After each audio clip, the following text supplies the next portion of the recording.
A single sandwich. That's all it took to change two lives forever. She was 9 years old, hungry herself, but she gave everything to a dying boy through a fence. He made her a wild promise. I'll come back when I'm rich. 22 years later, he owned half the city, searching desperately for the girl who saved him. Tonight, they'd meet again. Neither knew they were seconds away from the reunion that would shake an entire community. But first, let me tell you how it all began.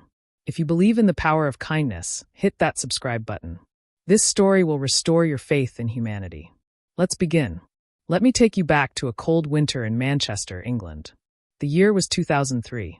In the Moss Side neighborhood, where council housing stood in tired rows and hope felt like a luxury most couldn't afford, there lived a 9-year-old girl named Amara. Amara was British Somali, with deep brown eyes that noticed everything and braided hair her grandmother plaited each morning before school. She lived in a cramped flat with peeling wallpaper and radiators that only worked half the time. Her grandmother, Ayan, raised her while her parents worked 3 jobs between them. Her father at a warehouse, her mother cleaning offices at night, both barely scraping together enough for rent. Breakfast in their home was a bowl of porridge. Lunch was whatever the school provided. Dinner was rice and lentils, sometimes with a bit of chicken if they were lucky. They survived, but only just. Yet every evening, as Amara's grandmother tucked her into bed, she would whisper the same words. We may have nothing, child, but we always share what little we got. That's what makes us rich. Amara didn't fully understand what that meant. Not yet. It was a gray February afternoon when everything changed. St. Augustine's primary school sat behind a tall metal fence, separating the playground from the street. During lunch recess, children ran and screamed and played, their breath forming little clouds in the freezing air. Amara sat on a bench with her friends, opening her lunchbox. A cheese sandwich, a small apple, a juice box, her entire meal until she got home that evening. She was about to take her first bite when her friend Nadia nudged her. Amara, look. That creepy boy is back again. Amara followed her gaze. Outside the fence, sitting on the cold pavement, was a boy. He looked about 10 years old, white, with matted blonde hair, and clothes so torn they barely qualified as clothing anymore. His jacket was thin, ripped at the shoulder. No hat. No gloves. His face was hollow, sunken, like all the life had been drained out of him. Amara had seen him before. He'd been there for 3 days now, just sitting, staring through the fence at the children eating their lunches. He's been there forever, another friend, Yasmin, said. Miss Roberts chased him away yesterday, but he came back. Why doesn't he just go to school somewhere? Maybe he doesn't have a school, Amara said quietly. Not our problem, Nadia shrugged. Come on, let's play. But Amara couldn't move. She stared at the boy. His lips were cracked and bleeding. His hands were shaking, whether from cold or hunger, she couldn't tell. His eyes were the worst part. Empty, like he'd given up on everything. And then, for just a moment, their eyes met through the fence. Amara saw something the other children didn't. She didn't see danger. She didn't see creepy. She saw pain. She saw a child who was dying. Her grandmother's voice echoed in her mind. We always share what little we got. Amara looked down at her sandwich. Her stomach was already growling. She wouldn't eat again until dinner, and that was hours away. If she gave this away, she'd be hungry all afternoon. But he looked like he hadn't eaten in days. Her hands moved before her mind could talk her out of it. She stood up, grabbed her lunchbox, and walked toward the fence. Amara, where are you going? Nadia called after her. Amara didn't answer. She walked right up to the fence, stood there looking down at the boy. Up close, he looked even worse. His cheeks were sunken. His arms were so thin she could see every bone. He stared up at her with wide, terrified eyes, like he expected her to yell at him too. Hi, Amara said softly. I'm Amara. The boy didn't respond. Just stared. You look hungry, she continued. His bottom lip trembled. He tried to speak, but nothing came out. Amara's heart broke. She knelt down, pushed her lunchbox through the gap at the bottom of the fence. Take it, she whispered. It's okay. You need it more than me. The boy's hands shook as he reached for the lunchbox. He grabbed the sandwich first, and Amara watched as he devoured it in 4 desperate bites. Tears streamed down his dirt-covered face as he chewed. Then the apple. Then the juice box. He drank it so fast he choked, coughed, then kept drinking. When he finished, he looked at her again. This time, his eyes weren't empty. They were filled with something Amara had never seen before, pure, overwhelming gratitude. Thank you, he whispered. His voice was hoarse, broken. Thank you. What's your name? Amara asked gently. Luca. Are you okay, Luca? He shook his head slowly. No. The school bell rang. Recess was over. Amara had to go. I'll bring you lunch tomorrow too, she said quickly. I promise. Luca's eyes went wide. You will. I promise. Amara ran back inside, but she looked back 3 times. Each time, Luca was still sitting there, clutching the empty juice box, watching her go. That night, Amara lay in bed, unable to sleep. Her stomach had hurt all afternoon from hunger, but all she could think about was Luca's face. The way he'd cried while eating. The way he'd looked at her like she was an angel. The next morning, Amara woke early. She went to the kitchen and quietly started packing 2 lunches. One for herself, one for Luca. But there wasn't enough food for 2 proper meals. If she split everything, they'd both be hungry. So she made 1 full lunch for Luca. And nothing for herself. Her grandmother walked in, watched silently as Amara packed the lunchbox. Child, Ayan said softly, what are you doing? Amara froze. There's a boy at school. He's starving, Grandma. I have to help him. Ayan studied her granddaughter's face. Saw the determination there. The kindness that couldn't be taught, only lived. Without a word, Ayan opened the cupboard and added extra food to the lunchbox. A second sandwich. More fruit. Biscuits they'd been saving. You're a good soul, Amara, she whispered. Just like your grandfather. By the end of the first week, Amara's entire family knew what she was doing. They didn't stop her. Instead, her father picked up extra shifts. Her mother worked longer hours. They scraped together more money for food so Amara would have enough to share. Every single day for 6 months, Amara brought Luca lunch. Every single day, she sat with him through the fence and they talked. Luca told her about his mother, who'd died of pneumonia 3 months ago. About foster care, who'd placed him with a family that called him too difficult after 2 weeks. About slipping through the cracks, ending up on the streets, surviving by digging through bins. Amara told him about her grandmother's wisdom. About books she was reading. About dreams she had. And she asked him questions, good questions that made him feel seen, heard, valued. What do you want to be when you grow up, Luca? She asked one afternoon. I don't know if I'll grow up, he said quietly. You will, Amara said firmly. And when you do, you're going to be someone amazing. I can tell. Then December came. The temperature dropped to -5. Luca showed up in the same thin jacket, no hat, no gloves. His lips were blue. He was shaking so violently he could barely hold the sandwich Amara gave him.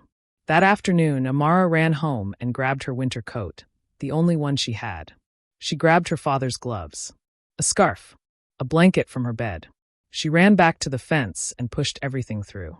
No, Luca protested weakly. You'll be cold. I have another coat at home, Amara lied. Take it, please. Luca wrapped himself in the coat, and for the first time in weeks, he stopped shaking. Amara shivered through recess in just a jumper for the next 2 months. She got sick, a terrible cold that had her grandmother worried sick. But she never told Luca. Never let him know what it cost her. Then came the worst week. Week 5 of winter. Luca developed a fever so high he could barely stand. He coughed until blood appeared on his lips. Amara ran home, begged her grandmother for help. Ayan came. She brought medicine. Expensive medicine they'd been saving for Amara's grandfather, who had a chronic cough. She brought soup, warm tea, blankets. Through the fence, for 2 weeks, they nursed Luca back to health. Why are you helping me? Luca asked Ayan one afternoon, his voice weak. Because you're a child, Ayan said simply. And children deserve to live. 6 months passed like this. 120 days. Even when Amara was hungry. Even when she was cold. Even when other kids teased her. She never stopped. But all things must end. One morning, a teacher pulled Amara aside. That boy outside, Luca. Social services finally found him a placement. He's leaving tomorrow. Amara's heart shattered. That final day, she brought everything she could find. Sandwiches. Biscuits. Fruit. Crisps. Chocolate. Everything that would fit in her bag. Luca ate slowly this time, crying the entire time. I don't want to go, he whispered. You're the only person who's ever been kind to me. Amara reached up to her hair and untied her favorite possession, a bright red ribbon her mother had given her for her birthday. With trembling hands, she tore it in half. Give me your wrist, she said. Luca held out his hand. Amara tied half the ribbon around his wrist. So you remember, she said, tears streaming down her face. So you know someone cared. Luca looked at the ribbon, then at Amara. When I grow up, he said, voice breaking. When I'm rich and successful, I'm going to come back. I'm going to find you. And I'm going to marry you. Amara laughed through her tears. We're 10 years old, Luca. I mean it, he said fiercely. I promise. The social worker called for him. Luca stood up slowly, clutching the bag of food. Goodbye, Amara. Goodbye, Luca. He walked away, turned back 3 times. Each time, Amara was still standing at the fence, watching him go, one hand pressed against the cold metal. Then he disappeared around the corner. And Amara stood there, holding her half of the ribbon, and wept. 22 years is a long time to remember a promise made by a 10-year-old boy. But Luca never forgot. The social workers took him to Birmingham, 3 hours away from Manchester. They placed him with a new family, kind people who tried their best. But Luca was broken in ways they couldn't fix. He had nightmares. He didn't trust easily. He flinched when people raised their voices. They kept him for 2 years. When he turned 12, they sat him down gently and said, "We're sorry, Luca. We're not equipped to handle your needs." Back into the system he went. He bounced between 3 more homes. Each one meant well. Each one eventually gave up. By the time Luca turned 18, he'd learned a hard truth. The only person he could rely on was himself. The day he aged out of foster care, they handed him a black bin bag with his possessions and wished him luck. He had 200 pounds in his pocket, no family, no home, and no plan. That first night, he slept rough under a bridge in Birmingham. The concrete was freezing. Rain dripped through the cracks above. He pulled out the only thing that mattered, a faded red ribbon, still tied around his wrist after 8 years. He touched it gently, the way you'd touch something sacred. Amara believed in me, he whispered into the darkness. She thought I'd be someone. I can't let her down. For 6 months, Luca lived in his battered car, a rust bucket he'd bought for 150 pounds. Every morning, he'd wake at 5, wash in public toilets, then line up for day labor jobs. Construction. Warehouse work. Anything that paid cash. He worked 12, 14, sometimes 16-hour days. He ate one meal, usually from the reduced section at Tesco. He saved every single penny he didn't absolutely need to survive. Every night, no matter how exhausted, he'd sit in that freezing car, touch the ribbon, and make himself the same promise. I'm going to make something of myself. I'm going to find her. I'm going to keep my word. Other homeless men he met thought he was mad. Why don't you spend it, mate? Enjoy yourself a bit. But Luca couldn't. The ribbon around his wrist was a constant reminder. A 9-year-old girl had sacrificed her own comfort, her own food, her own warmth to keep him alive. The least he could do was honor that sacrifice. By age 20, he had 7,000 pounds saved. He used it as a deposit on a tiny flat that was falling apart. Then he took out a loan and bought his first property, a condemned house in a rough neighborhood that no one else wanted. He renovated it himself, learned plumbing from YouTube, taught himself electrical work, plastering, tiling. He worked on it every evening after his day job, often until 2 in the morning. 6 months later, he sold it for a 15,000-pound profit. He bought 2 more properties, then 4. By 25, Luca owned a small property development company. By 30, he was a millionaire. By 32, he owned commercial buildings across the Midlands and was worth £47 million. He had penthouses, fast cars, tailored suits, everything money could buy. But his apartment was silent, empty, no photographs on the walls, no personal touches. It looked like a hotel, felt like a tomb, because none of it meant anything without finding her. On his 32nd birthday, Luca made a decision. He called his business partner, Dimitri, into his office. "I need to hire private investigators," Luca said. "The best ones." "What for?" "I'm looking for someone." Dimitri frowned. "Who?" "A girl named Amara Hassan. She'd be 31 now. British Somali. Last known location, Moss Side, Manchester, 22 years ago." "That's a very common name, Luca." "And 22 years? People move. Get married. Change names." "I don't care what it costs," Luca said quietly. "Find her." For 5 years, Luca searched. He hired 3 different investigation firms. He spent hundreds of thousands of pounds chasing leads that went nowhere. Amara Hassan moved to London in 2008, no forwarding address. Amara Hassan family emigrated to Canada in 2010. Amara Hassan, too many results, need more information. Dead end after dead end. Luca became obsessed. His business partner grew worried. You're spending a fortune on this, mate. Maybe she doesn't want to be found. Luca's jaw tightened. She saved my life, Dimitri. I made her a promise. You were 10 years old. I don't care. I meant it then. I mean it now. Then Luca had an idea. A desperate, perhaps insane idea, but an idea nonetheless. He pulled up a map of Manchester, found St. Augustine's primary school, drew a 2-mile radius around it. If Amara is still in Manchester, he said to himself, she'll be in this area. And knowing her, she'll be helping people. So he started buying properties. Not luxury developments. Not profitable ventures. Just buildings in Moss Side. Buildings where the community needed support. He bought 12 properties over 3 years. Converted them into affordable housing. Created community programs. Funded youth centers. Not because it made business sense, it didn't. But because he knew if Amara was still there, eventually, she'd cross his path. His board of directors thought he'd lost his mind. There's no profit in Moss Side for years, Luca. Why specifically there? I have my reasons. This is about that girl, isn't it? Luca said nothing. But every time he visited Manchester, every time he walked through Moss Side, he'd touch the ribbon, now kept safely in his pocket on a keychain, and whisper, "Where are you, Amara?" "I'm here. I'm looking." What Luca didn't know was that Amara was there. She'd been there the whole time. Amara Hassan, now 31 years old, still lived in Moss Side. Not in the same flat. Her grandmother had passed away 5 years ago, but in a small studio apartment 3 streets away from where she grew up. She worked at the Moss Side Community Center as a social worker, earning £28,000 a year. Barely enough to cover rent, bills, and her student loan repayments. But Amara didn't care about money. She cared about the kids. Every day, teenagers came through her door. Foster children. Homeless youth. Kids who'd been rejected, abandoned, forgotten by the system. Kids who reminded her of a 10-year-old boy with hollow eyes and a broken voice. She fought for them. Argued with social services. Found them housing. Got them into school. Sat with them when they cried. Believed in them when no one else did.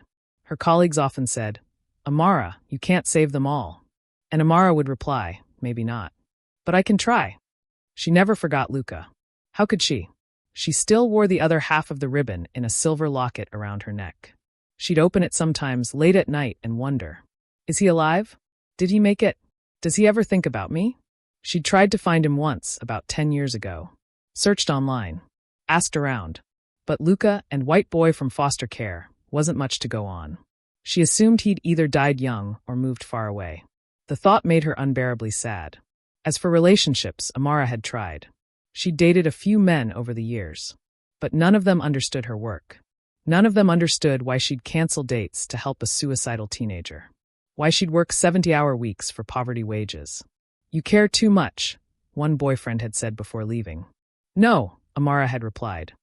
"You don't care enough." So she threw herself into her work. If she couldn't save the boy from her childhood, at least she could save the ones in front of her now. One Tuesday morning in November, Amara arrived at work to find her boss, Dorothy Carter, looking stressed. "There's a community meeting tonight," Dorothy said. "Big developer wants to renovate half of Moss Side." Amara's stomach dropped. Another gentrification scheme? Probably. The company's called Novak Developments. They've bought 12 buildings in the area already. 12. Amara felt sick. They're pushing everyone out, aren't they? That's what we need to find out. Meeting's at 7. I need you there. You're good at asking the hard questions. Amara nodded. I'll be there. She spent the rest of the day furious. Another rich developer coming in, promising the world, then pricing out the very people who'd built this community. She'd seen it happen in other neighborhoods. She wouldn't let it happen here. That evening, Amara put on her best professional clothes. A simple black dress, slightly worn at the hem, and the only smart shoes she owned. She touched her locket, the ribbon inside giving her strength. "I'll protect this place," she whispered. "For all the kids who need it."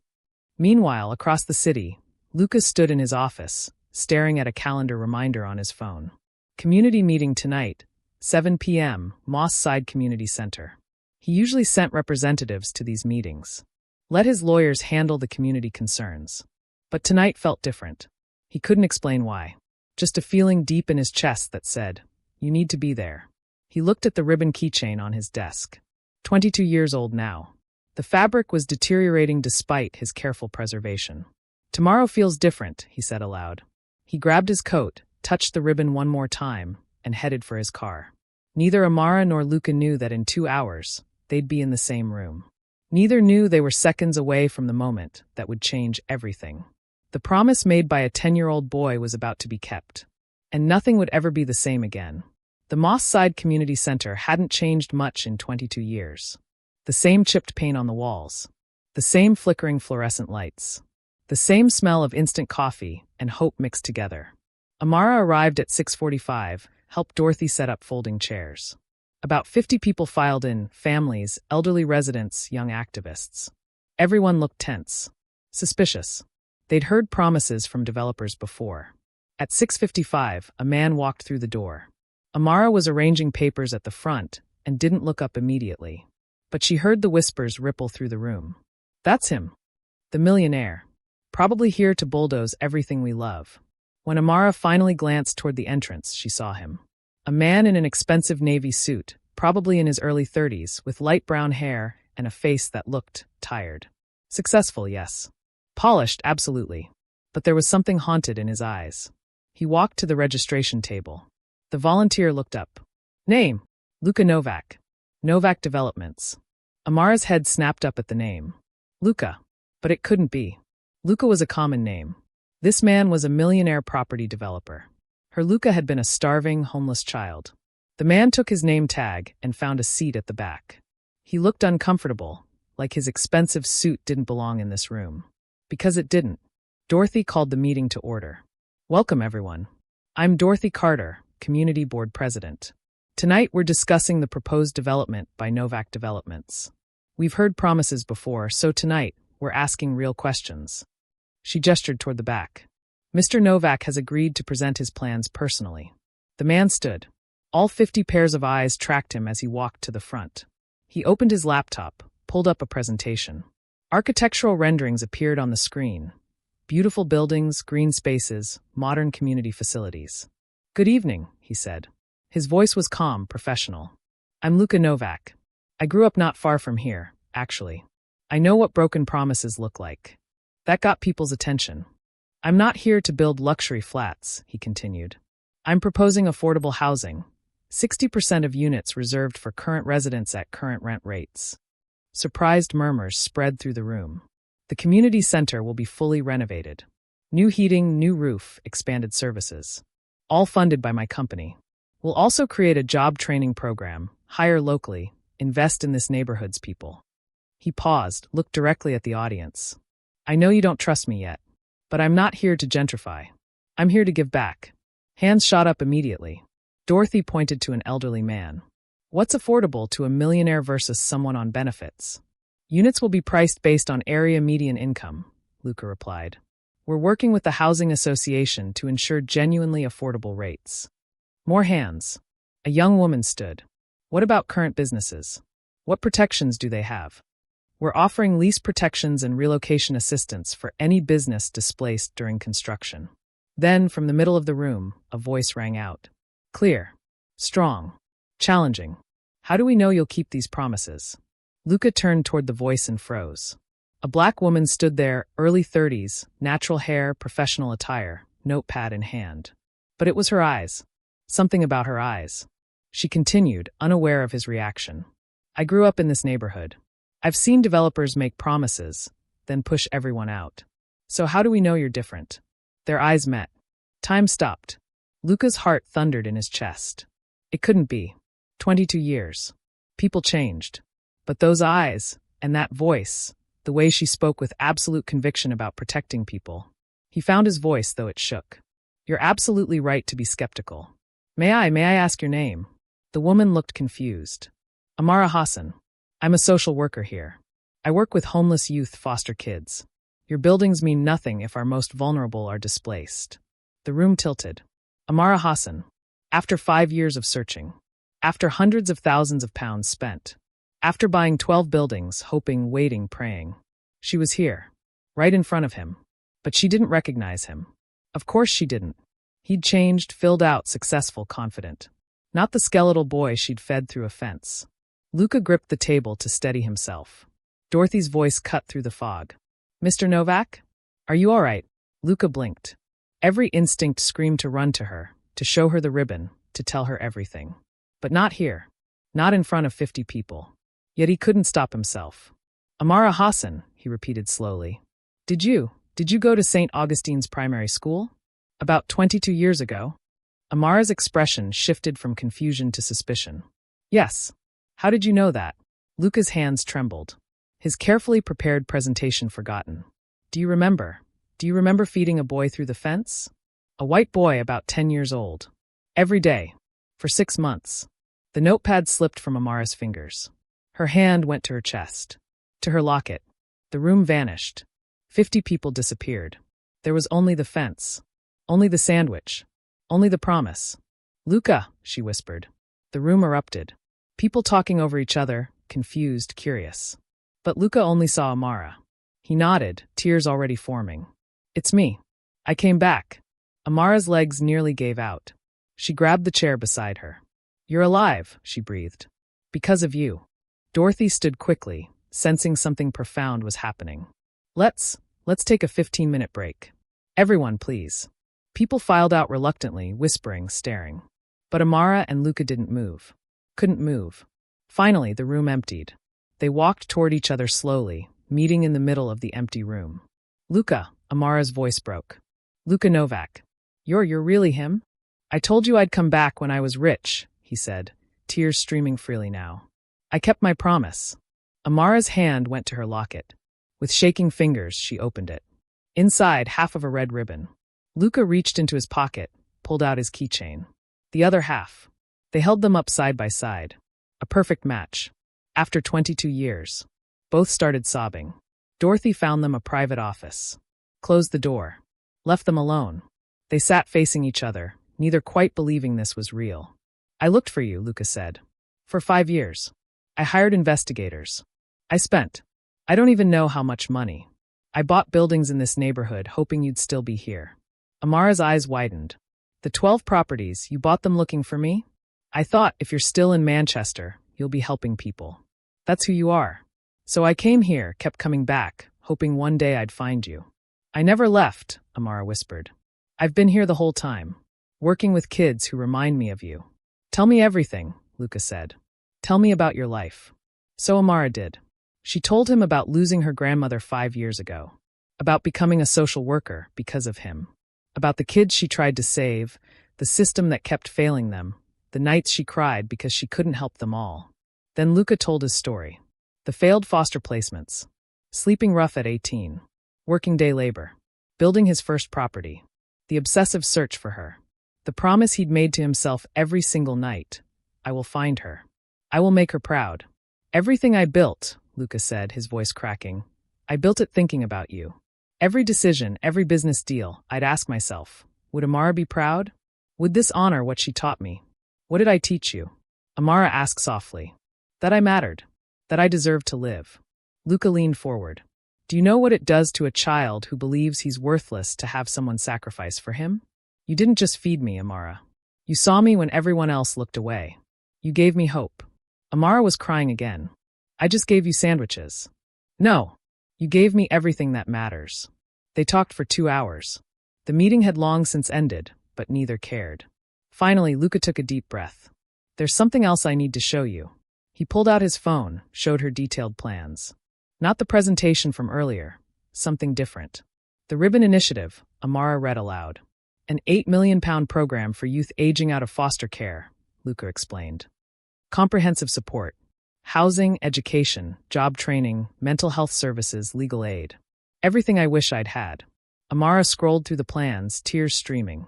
I've partnered with businesses across Manchester. They'll provide jobs, internships, mentorship. We'll serve 100 young people in the first year. This is incredible, Luca. He pulled out a folder, handed it to her.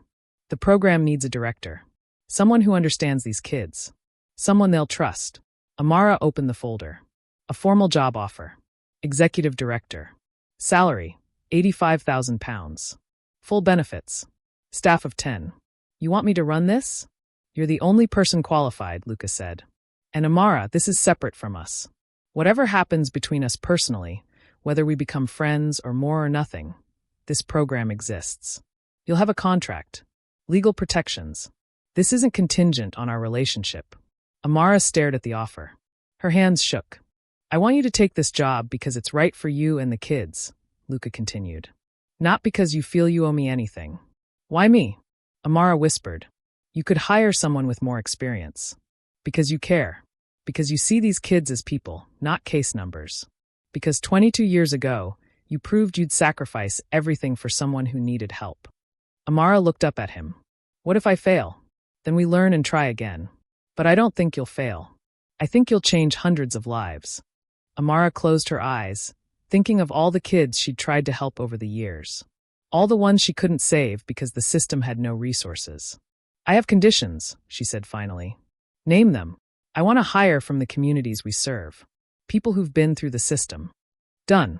I want advisory boards made up of former foster youth. Real decision-making power. Absolutely. And I want to keep working 1 day a week at this center. With my current clients. So I never forget why we're doing this. Luca smiled. We'll write it into your contract. Amara took a deep breath. Extended her hand. Then yes. Let's save some kids. They shook hands. Then hugged. 22 years of longing and loss and love pouring out. There's one more thing, Luca said softly when they pulled apart. I told you I'd marry you when I was rich. Amara laughed through her tears. We were 10 years old. I meant it then. I mean it now. He took her hands. I'm not asking you to marry me tonight. That would be insane. We just reconnected. But let me take you to dinner. Let me get to know the woman you became. Give me a chance. Amara studied his face. Saw the boy she'd saved in the man before her. One dinner, she said. As friends. No promises. As friends, Luca agreed. Though for the record, I'm already in love with you. Amara's breath caught. Luca, I've loved you since I was 10 years old, he said simply. I don't expect you to feel the same. Not yet. But I needed you to know. Over the next 6 months, the Ribbon Initiative launched. Amara hired her team, all people who understood struggle. Together, they served 127 young people in the first 6 months. 89% stayed in the program. National average was 40%. 67 enrolled in education or job training. 45 found stable housing. 0 returned to homelessness. But the real stories were the people. Connor, 17, had been living in a car. The program found him housing, got him therapy, helped him finish school. He graduated with honors, started an apprenticeship as an electrician. Zara, 16, escaped an abusive foster home. The program gave her safety, counseling, and a future. She started college, studying social work. I want to be like Miss Amara, she said. Malik, 19, had given up on life. Luca met with him personally, shared his own story. Malik started therapy, enrolled in business courses. 6 months later, he smiled for the first time in years. The program's impact spread. Other cities noticed. The model was replicated in Birmingham, Liverpool, Leeds. The media covered it. The story went viral. The homeless boy and the girl who saved him, reunited after 22 years, now saving hundreds. And through it all, Luca and Amara fell in love. Real love. Adult love. Built on shared purpose, mutual respect, and the knowledge that they'd both sacrifice everything for people who needed help. 1 year after they reunited on a cold February evening, Luca took Amara back to St. Augustine's primary school. The fence was still there. The school had preserved it, installed a plaque, where kindness began. They stood on opposite sides, just like 22 years ago. Amara Hassan, Luca said, kneeling down just like she had. 22 years ago, you saved my life. You gave me hope, love, and a reason to live. You taught me that I mattered. He pulled out a ring. Simple. A red ruby, the color of the ribbon. I promised I'd marry you when I was rich. Will you marry me?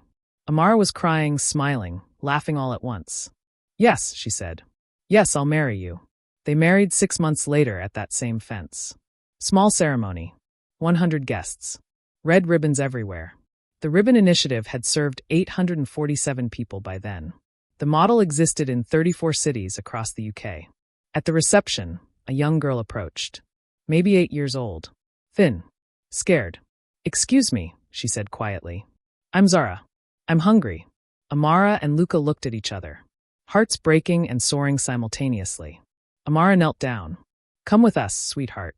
Let's get you some food. They brought Zara inside. Fed her. Made sure she was safe. Called the right people. Before she left, Luca pulled out a red ribbon. Tied it gently around her wrist. Keep this, he said softly. It means someone believes in you. You're going to be okay. I promise. Zara looked at the ribbon. Then at them. Why are you helping me? Amara touched her locket.